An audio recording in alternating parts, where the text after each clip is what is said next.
Some of the greatest albums of my lifetime, some of the most precious records ever released in my 44 years on this earth, were recorded by artists who were well past their prime when the records came out, but they found a way to capture lightning in a bottle one last time. I think of Johnny Cash's record in 1994 with Rick Rubin, when Rick Rubin kind of scared the hell out of Johnny, went over to Johnny's property in Tennessee, set up a microphone, a chair, and told Johnny to get his acoustic guitar and left him to his own devices, while, of course, bringing in songs by Danzig and Tom Waits and artists that you would never expect Johnny to have any kind of connection with. I mean, he recorded Rusty Cage, the Soundgarden track, on their next record in 1996, which was wonderful. But that first record in '94 was a stunner, a knockout of a record, because Rick understood the power that Johnny commanded without any ornamentation. He didn't really need production, so to speak. He needed to be left alone. And Rick Rubin had an instinct for that, had a genius for that, did it with Johnny in '94. In addition to 13 by Danzig, Johnny brought some new material, like Drive On, I think was a new track, and went into the vaults and recovered an unplugged version of Delia. The whole album is unplugged. It's the spareness of it. Some complained that it was a little too spare. I totally disagree. I thought that was the record's power. It was a stunning success, commercially and critically. And Johnny, this is 1994, well after his prime, when he was cutting those great records like Folsom Prison in 1969 and kicking, I think, Sgt. Pepper's off the or outselling it at that time. I mean, contending with the Beatles and the Stones at that time as a country artist, with the outstanding commercial success of that Prison record he cut. Songs like Folsom Prison Blues and that stuff in Johnny's prime. I mean, the 90s, by the mid 90s, he was well past. He had been let go by Columbia Records. He cut a record with Mercury after that I absolutely love. It's fantastic, but that did nothing for him either. Rick found a rather beleaguered and down on his luck Johnny Cash after he recorded those wonderful tracks like Tennessee Stud, and I believe it was Johnny Depp's Club in L.A., and the crowd is eating it up, and there it was just Johnny on stage with his acoustic guitar and nothing else, and he does the Man Who Couldn't Cry by Shel Silverstein track, which makes it onto the record. And you hear just how brilliant Johnny could be left by himself. Neil Diamond, don't laugh. He listen to the record before we come to your own conclusions. Rick Rubin did it again with Neil in 2005. A record called 12 Songs. Another very spare record, but he brought in some ace musicians. Benmont Tench from Tom Petty and the Heartbreakers. Mike Campbell from Tom Petty and the Heartbreakers plays on that record. Brian Wilson comes in, lends some vocals to tracks like Delirious Love. That's a killer record. And there again, I mean, Neil Diamond hadn't had a chart success in years when he cut that record. And his albums before then, like Three Chord Opera, were just... I didn't understand even what Neil was going for with the records he was cutting before 12 Songs. But man, Rick Rubin helped him bottle that brilliance from the days of Solitary Man and You'll Be a Woman Soon and I'm a Believer and all of that stuff. And 12 Songs knocks it out of the park. A very late career masterpiece by Neil Diamond. I also think of the 2009 record that the New York Dolls cut with Todd Rundgren, who produced their 1973 album, comes back, reunites with what's left of the Dolls at that point. Arthur Kane was gone. Nolan was gone. Of course, Johnny Thunders was gone, but David Johansen's still there. Sylvain Sylvain's still there. So they cut this record with Todd at the console, and it was called "'Cause I Says So." There's great stuff on there. I mean, and you know what made it great was that the Dolls weren't trying to be the Dolls of the early 1970s scene, the CBGB's days, where they just were an absolutely explosive, no holds barred band. You check out that debut record that they put out with Jet Boy and stuff like that on there. Just incredible, searing, incendiary, explosive rock and roll. But David Johansen brought a mature sensibility to 2009's 'Cause I Says So, and because of that, he's got records on there like Better Than You, Lonely So Long, My World, Making Rain, Drowning. Just killer, very acoustic-driven ballads and rockers. So these are examples of what's possible, the magic that's possible when an older artist, A, isn't afraid to still be challenged, and B, is okay settling into who they are at that moment in their career. Hackney Diamonds by the Rolling Stones, released on October 20th, is not one of those records, not by a long shot. The opportunity to make that kind of record has been available to the Rolling Stones for a long time. I mean, they've been grizzled veterans of rock for decades now. You go back to Steel Wheels in 1989 and Voodoo Lounge in 1994. But the closest they came to making that kind of a record was probably with 2016's Blue and Lonesome, when they pack into Mark Knopfler's British Grove Studios and cut a Chicago blues covers album, the first entirely blues covers album the Rolling Stones had ever made. These guys are in their early 70s. Mick Jagger is killing it on the mouth harp. They cut 4 Little Walter songs on that record. Each one is knocked out of the park. Blue and Lonesome, the title track, is a Little Walter album. And if you're not familiar with Little Walter, the fact that these guys in their early 70s were capturing the fierceness of Little Walter's harp playing and approach to blues is truly remarkable. Mick Jagger in particular, in fact, Stephen Thomas Erlewine said of Jagger's performance on that record, it's Jagger who dominates the album, playing searing harp and singing with nuance and power. It's a killer record from start to finish. If you're not familiar with Little Walter, get your hands on, or how old do I sound? We don't get our hands on records anymore. Music isn't a tactile experience anymore these days, is it? Go on Spotify and pull up The Essential Little Walter and check out tracks like It's Too Late, Brother. That one of my favorites, when he's singing Ain't No Need to Go No Further, Brother. You thought you was pretty slick, stealing everybody's chick. Ain't no need to go no further, brother. And you're hearing that. And you're thinking, oh, that man in trouble. The object of this singer's fury is got himself in real deep. And then Little Walter kicks in with that fierce mouth harp playing of his. The guy he's singing about's in trouble just by knowing a little bit about Little Walter's life, in particular the manner of his death. I mean, the guy basically died in a street fight. Look up Little Walter, research the dude. He was amazing. You look up the manner of his death just on Wikipedia. It explains it as follows.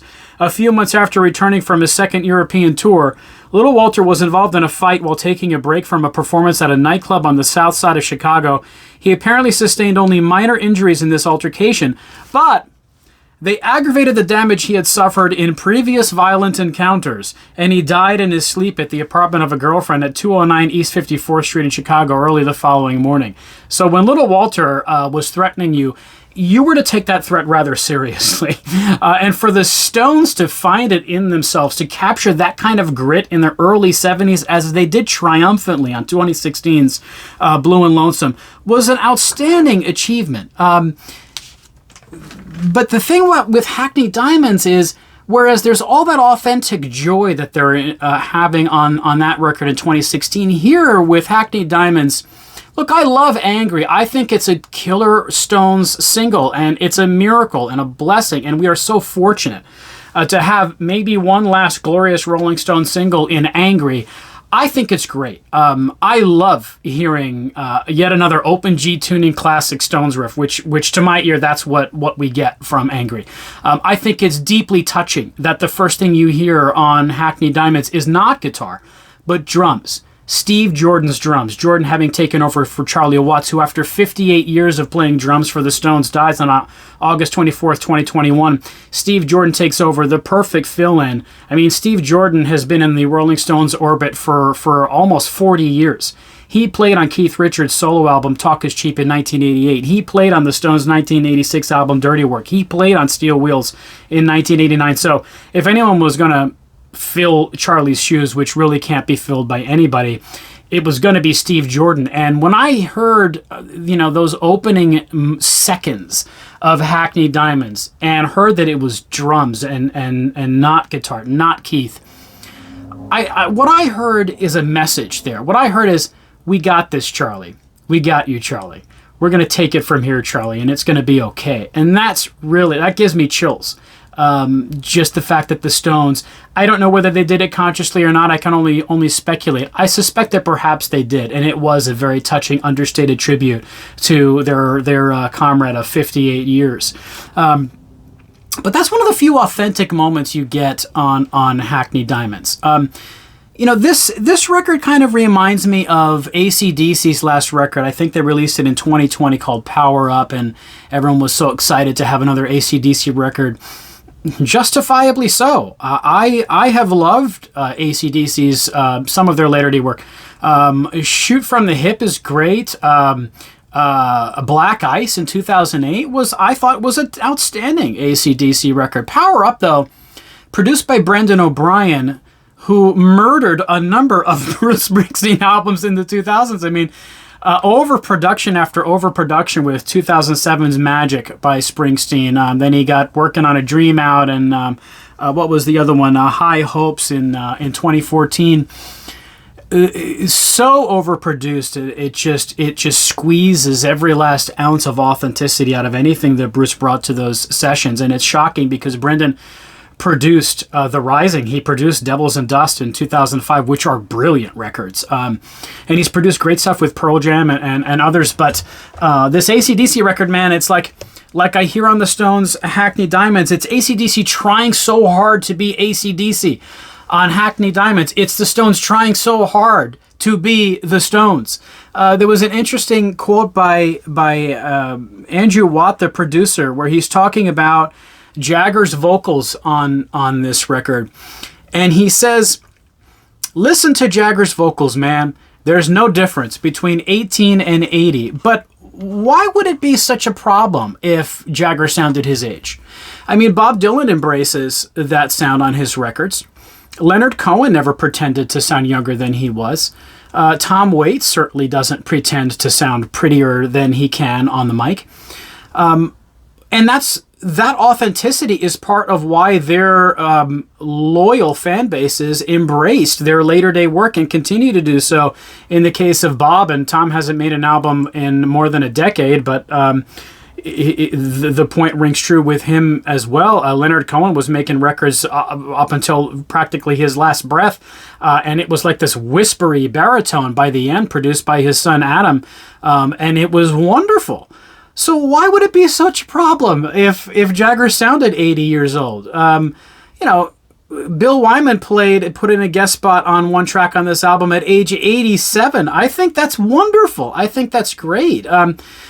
Why is it the desperation to sound younger than you are? Why not just settle into who you are now, which they do on the final track here, a cover of the Muddy Waters track that started it all for the Rolling Stones. The title itself is the track that gave the Rolling Stones their name. So, and it's this more acoustic-driven, settled-down, wonderful blues cover with some heart by Mick. He picks up some heart playing there on that last track on this record. That might be the best song on the record, the last track. And if it's the last, turns out to be the last song that we get from the Rolling Stones, it's very fitting. The point isn't that Hackney Diamonds, or for that matter AC/DC's last record, are bad music. It's just not memorable music. It's documents of bands that are well past their prime, who are in their 70s, or even in the case of Bill Wyman, nearly 90. Trying so hard to sound the way they sounded half a century ago or even earlier, and that's not what's needed. I don't see the point. Why is it important for them to try and sound youthful in this kind of fake way? And it pains me to say this because I have been anticipating a new Stones record for a long time. I had seen stories pop up in the media about how they were recording together. I thought, great. Because frankly, 2005's A Bigger Bang is a killer Rolling Stones record. that record is underrated, in my opinion. I mean, Dangerous Beauty and Rainfall Down. What else do we have on there? Tracks like Rough Justice, It Won't Take Long. There are good, gritty, memorable riffs on that record that I still go back to this day. The record came out 18 years ago now.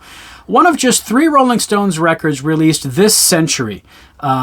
And one of only 2 now of original material, Blue and Lonesome being an album of blues covers.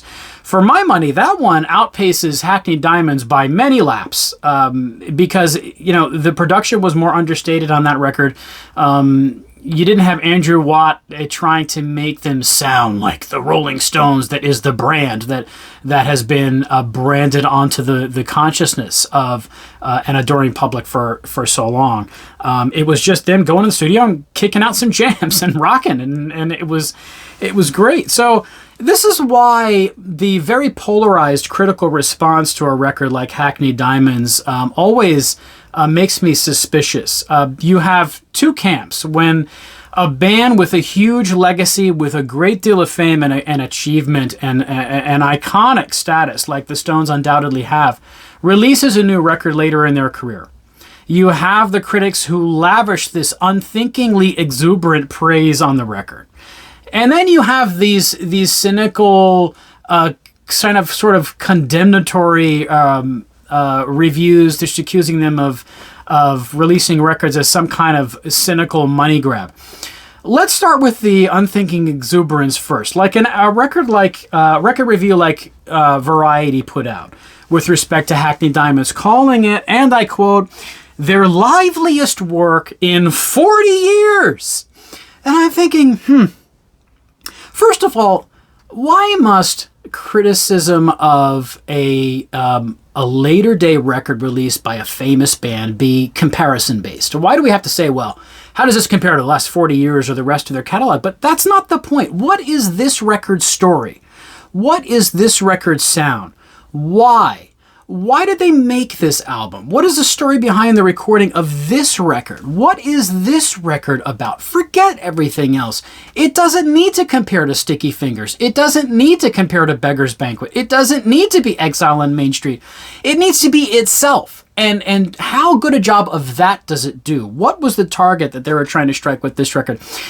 Saying that it's the best or the worst record in 40 years gives you nothing, no idea what the record sounds like or what it's about. So what if it's the greatest record in 40 years? But then I also start to wonder, 40 years takes us back to, 1983, right? So this reviewer from Variety, of course, you listened to every record they put out in the last 40 years individually, and you came to your own conclusions about each one of them, right? You listened to Undercover in 1983, and you listen to wonderful rockers like Pretty Beat Up and It Must Be Hell. What else did they have on that record? The kind of the title track, Undercover of the Night. And you thought, not lively enough, right? You listened to Dirty Work in 1986, and you heard One Hit to the Body and Harlem Shuffle, and you thought, not lively enough for you, right? You came to all these judgments about all their records in the last 40 years. You listened to Steel Wheels in 1989, and you heard Mixed Emotions and Rock in a Hard Place and Sad, Sad, Sad, and thought, not lively enough, right? You listened to Voodoo Lounge in 1984. I saw them in concert at the Oakland Coliseum on that tour, and I love that record. But you heard the title track, which is one of the greatest singles the Rolling Stones have ever put to tape, and you thought, not lively enough. You listened to I Go Wild. You listened to Breakdown on there. What else did they have on that one? You Got Me Rockin', Sparks Will Fly. Not lively enough. You listened to Bridges to Babylon in 1997, and you heard great rockers like Gunface. You heard that kickin', groovin', spooky, shadowy ballad Thief in the Night by Keith. Towards the end of that record, you thought, not lively enough. You heard Low Down, and you thought, I don't know. This isn't Flip the Switch. That wasn't doing it for it. Wasn't lively enough. You listened to 2005's A Bigger Bang, and that didn't sound like a lively band to you. Blue and Lonesome is a rollicking killer collection of Chicago blues covers. That was plenty lively, buddy. Okay, so and the extent to which Hackney Diamond sounds lively, it comes off as inauthentic and desperate, not genuine. So I don't. Mark Deming, who's a music critic that I love, said this wonderful thing about that Johnny Cash record that came out in 1994 that I think explains this kind of the sweeping generalizations that are written in these fits of exuberance in response to the event of a new album by some huge old famous band. He says this, and I really think, like, I pump my fist when I read fine music journalism like this by Mark Deming when he's discussing Johnny Cash's American Recordings album of 1994. He says this, quote, "American Recordings became a critical sensation and a commercial success, though it was overrated in some quarters simply because it reminded audiences that one of America's greatest musical talents was still capable of making compelling music, something he, Johnny, had never stopped doing, even if no one bothered to listen." Amen, Mark. You can find that review at my favorite website on the web, allmusic.com. I'm on there every day of my life. It's a great musical resource, much more preferable than Wikipedia as a source of music knowledge. That's exactly right, Mark. The Rolling Stones had been making compelling music for the entirety of these 40 years that this reviewer in Variety sweepingly dismisses. It's a backhanded compliment. This is the greatest record in 40 years, so nothing that you recorded in the prior 40 years matters?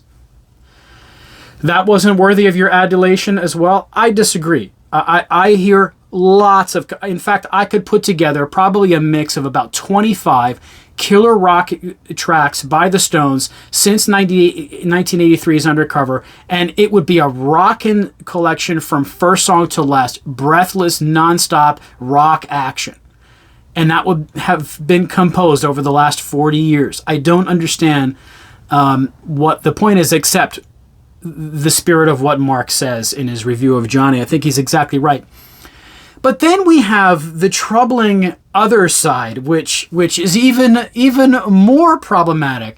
You get outlets like Pitchfork. It's kind of hilarious to anticipate what Pitchfork, which really has no idea what to do with bands like the Rolling Stones. It's just not in their wheelhouse. I hear all the criticism about Rolling Stones kind of diluted and strange 250 greatest guitarists of all time list. And someone said of that list that they put guitarists on there from like indie bands and I don't know, some heavier, more famous grunge acts and stuff like that, because that's in the Rolling Stone magazine editorial wheelhouse. Maybe, I don't know. That could be. I certainly think that the Rolling Stones are not in Pitchfork's wheelhouse. This is the cynical outlet that, made waves with their review of Jet's second record, Shine On, by posting, instead of a review, a video of a monkey urinating into its own mouth as a condemnation of Jet's second record. I like Jet. I thought their first record was wonderful. Is it derivative? Sure.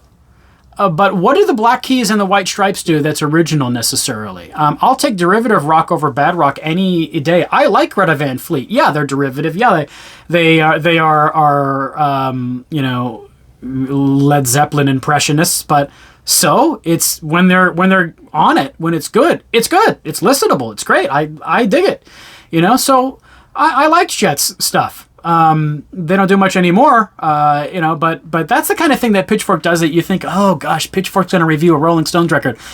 Case in point, Pitchfork, when they reviewed 1999's Hours by David Bowie, a truly interesting, terrific record that I myself still come back to this day. I loved it. The songwriting is great. The performances are great. But what does Rob Schreiber, the founder of Pitchfork, say about that record? It's quite strange and interesting because it echoes much of the criticism and obsessions that you find in the Hackney Diamond's album review.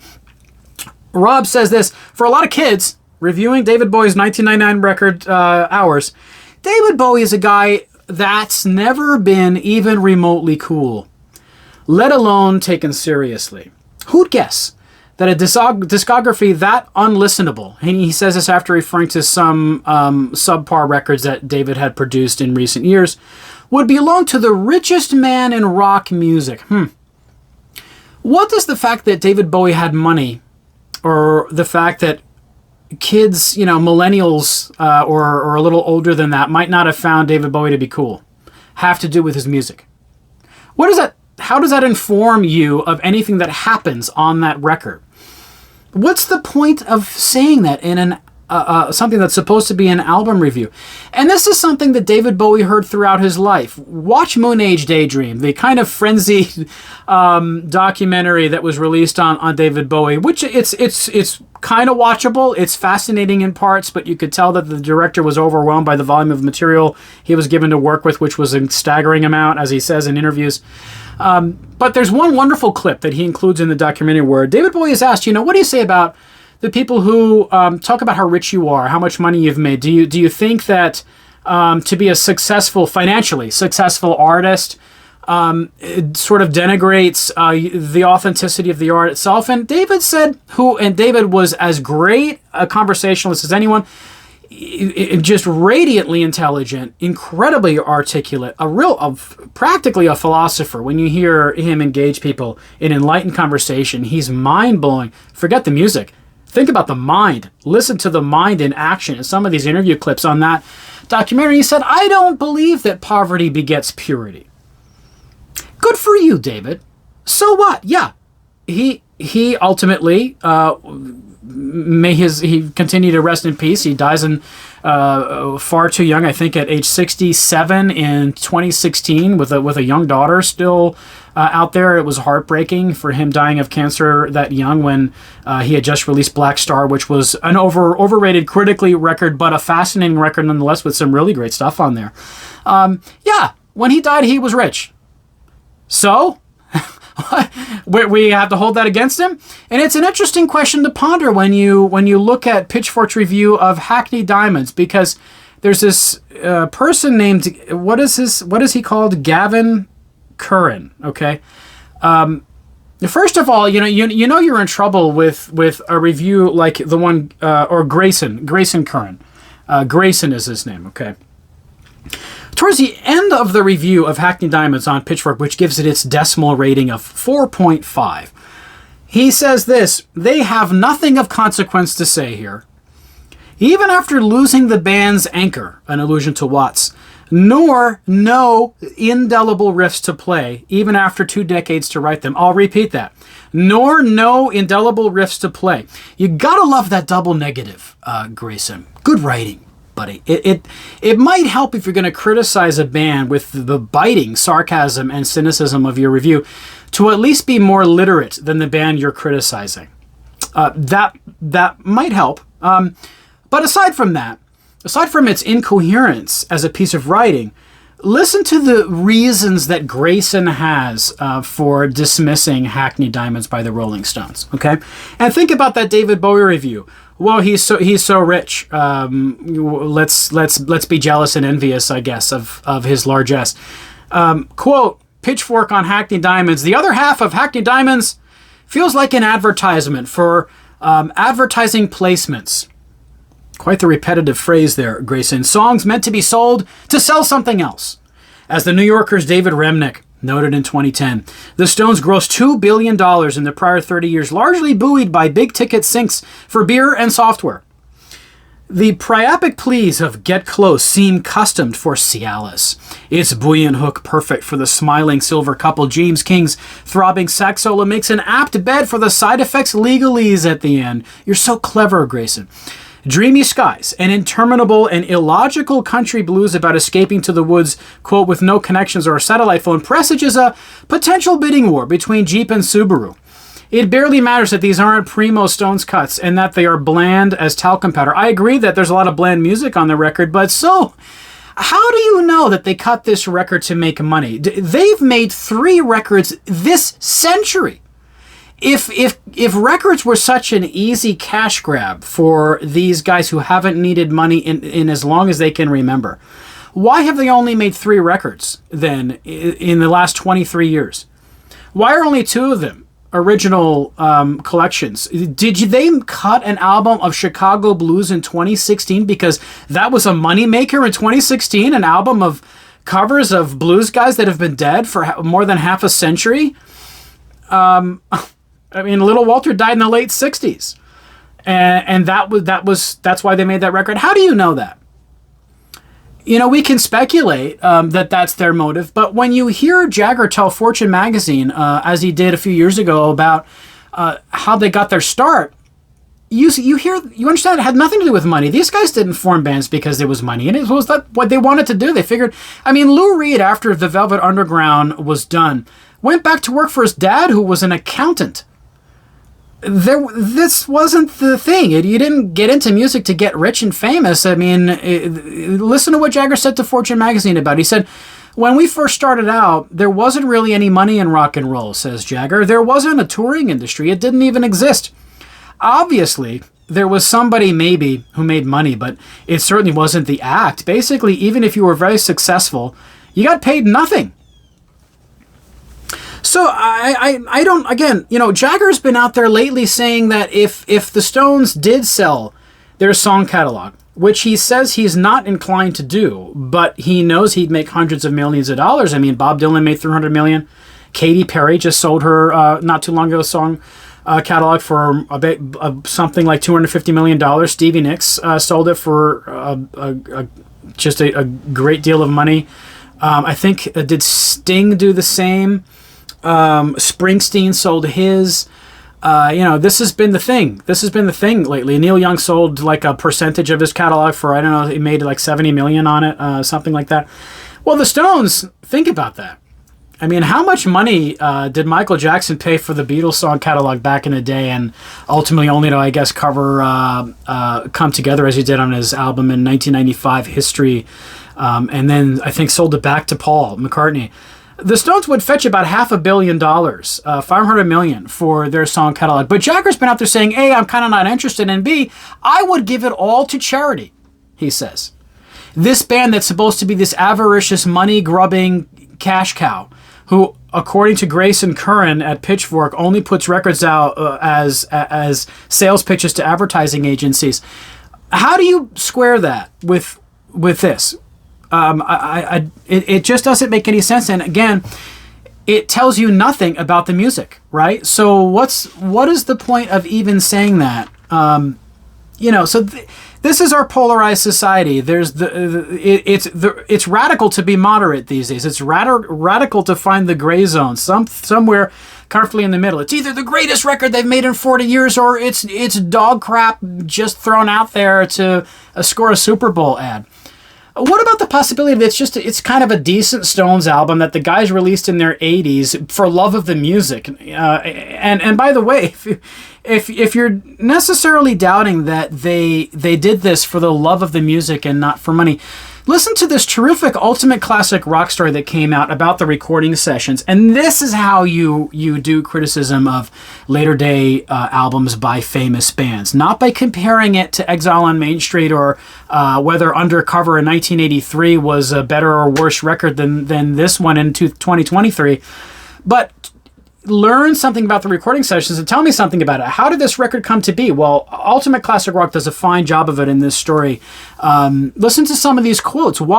Andrew Watt, again, the producer, said both Mick and Keith were like, it's not Dylan enough. It's anti-singing. It's almost speaking. That's what Mick was aiming for. Mick has been fascinated with Bob Dylan's voice for a very long time. He's brought it up in interviews for decades. So that's the target he likes to hit. He has such an attention to detail in his voice of making it not too good. That's so cool. Every other singer I've worked with, Andrew Watt saying, as a producer of Justin Bieber, Selena Gomez, he's worked with Chad Smith at the Red Hot Chili Peppers.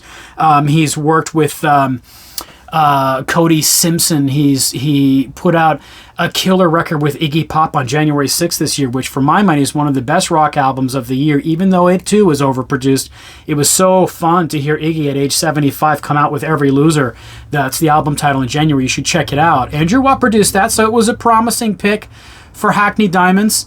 But the story goes on to say the producer, Watt, described Jagger as the hardest working artist he's ever known, noting that Jagger was also actively involved in the mixing process. Quote, he was making sure you could hear a snare all the way through the song, that you could hear Keith and Ronnie Wood and their interplay. Singers are usually like, quote, here's my vocal, you do the rest. But Jagger cares so much about this band and how everyone is represented. There's never been anyone else that has been a group for this long that has made an album this good at this point in their career. That's arguable, but I love hearing what he's saying about the work ethic that Jagger brought to these sessions. Is that a guy that's just in it for the money? Or is that a guy who, dare I say it, at age 80 is still interested in honing his craft? How do we know one way or the other? What hubris does it require for us to assume otherwise? That no, they're just putting out this record for the money. Why must they be crucified to the cross of their fortune? Why? So what? What is the music? What does it sound like? What is it aiming for? What is this record's story? I don't care if he's got a bank account or not. I want to know about the music. I mean, that's what music journalism used to be. I don't know. How many times did Lester Bangs impugn Bruce Springsteen's bank account after he came out with Born to Run in 1975 and was on the cover of every major magazine in the country simultaneously? I doubt that was part of his consciousness as he was writing about Springsteen's work. So, maybe it's just me. I'm deluded, and these guys at age 80 drag their butts off to a studio to cut a record as octogenarians because they needed the money. Really? I can't remember the last time, nor can they. The Stones needed the money. But here's the cool thing about this record, okay?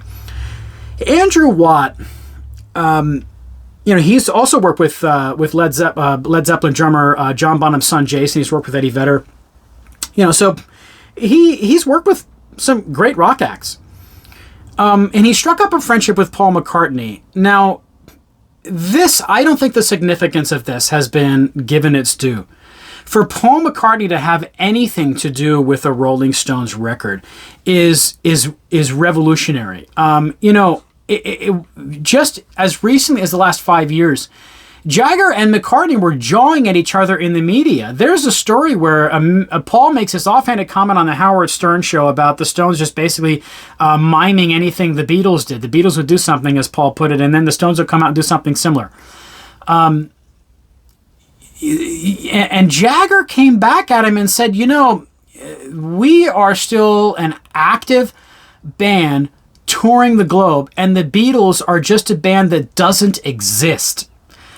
I'll link to that story in the description. That's some cold heat. That's some shade Jagger threw the Beatles' way. And that was only, I believe, within the past 5 years. Back in the day, you were either in the Stones camp or the Beatles camp. Talk about polarization of an audience. I mean, it was one team or the other. You couldn't be both. So for Paul McCartney, if you had said to anyone in 1973 that someday Paul McCartney would play bass on a Stones record, scandal. Are you nuts? You would be certifiable. But it happened because Andrew Watt's got a friendship with Paul McCartney. So there's this beautiful story accompanying this aspect of Hackney Diamonds, where he pulls Paul McCartney into the recording sessions. The story goes that McCartney was just in the vicinity of the studio where the Stones were making this record. He's got this friendship with Andrew Watt, who also produced the last Elton John record, Lockdown Sessions. I mean, this man can network, okay?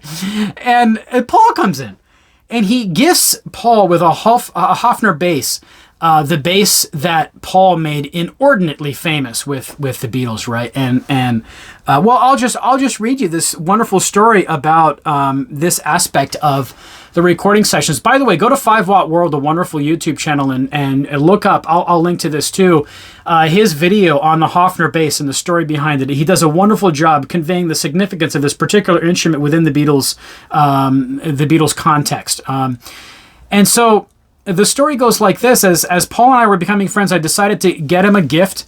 I got him another lefty 64 Hoefner, similar to the one he played in the Beatles. However, I added a twist, Watt says.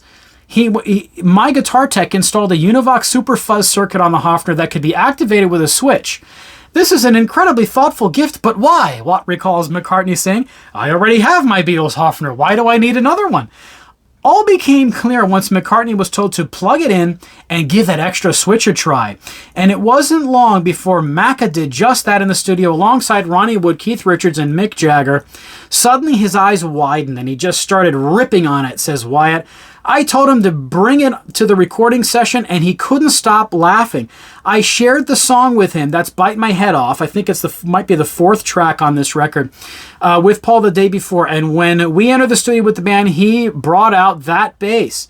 During the breakdown section of the song, he activated the Super Fuzz switch and it was complete carnage. Everyone was like, what the F was that? It was hilarious and so cool. I think we recorded just 3 takes of that song, but almost immediately Keith and Ronnie were on their feet and Mick dragged the mic into the middle of the room and the roof left the building. Now that's when you start to know that part of Hackney Diamond's challenge here was competing with its own story because, as I said, that's a killer story. The fact that Paul McCartney plays bass on this record. You also have Stevie Wonder on here. You have Lady Gaga on here. You've got Elton John on here.